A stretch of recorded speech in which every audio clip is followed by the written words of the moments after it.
নির্বাচনের ঘড়ি টিকটিক করছে, বৈঠকের টেবিলে কাগজ ছড়ানো, দরজা বন্ধ, তবু সিদ্ধান্ত নেই। ইসলামপন্থীদের ভোট এক বাক্সে আনার স্বপ্নে জামায়াতে ইসলামের নেতৃত্বে গঠিত 11 দলীয় জোট এখন দাঁড়িয়ে আছে সবচেয়ে স্পর্শকাতর মোড়ে, আসন ভাগাভাগিতে। সময় যত গড়াচ্ছে ততই বাড়ছে সন্দেহ, চাপ আর নীরব ক্ষোভ। জোটের ভেতরের সবচেয়ে বড় অস্বস্তির নাম চরমোনাই পীরের দল ইসলামী আন্দোলন বাংলাদেশ। দলটি শুরু থেকেই অন্তত 150টি আসনের দাবি তোলে, কিন্তু জোটের প্রস্তাব আসে মাত্র 35টি আসনে সীমাবদ্ধ থাকার। এই ব্যবধান শুধু সংখ্যার নয়, এটি আস্থারও। নেতাকর্মীদের মধ্যে গুঞ্জন, সম্মানজনক সমাধান না পেলে বিকল্প পথ খোলা আছে। অন্যদিকে এবি পার্টির ভেতরেও জমেছে প্রশ্ন।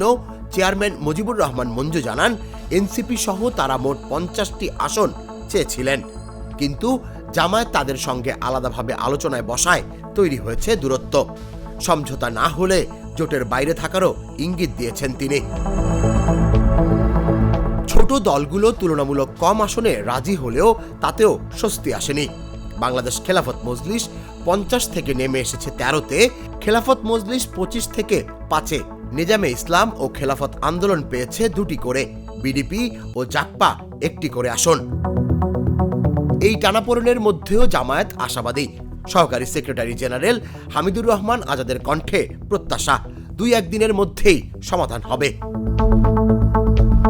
কিন্তু রাজনীতির অন্দরমহলে প্রশ্নটা ঘুরপাক খাচ্ছে, শেষ পর্যন্ত এই জোট কি অটুট থাকবে, নাকি আসন ভাগাভাগি ভেঙে দেবে ইসলামপন্থীদের ঐক্যের গল্প?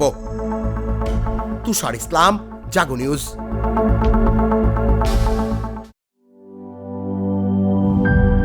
গ্লিটারের টুইন লেমন ও অ্যান্টিব্যাকটেরিয়াল ফর্মুলা বাসনকে চকচকে জীবাণুমুক্ত করে আমাদের দেয় গ্লিটার গ্যারান্টি।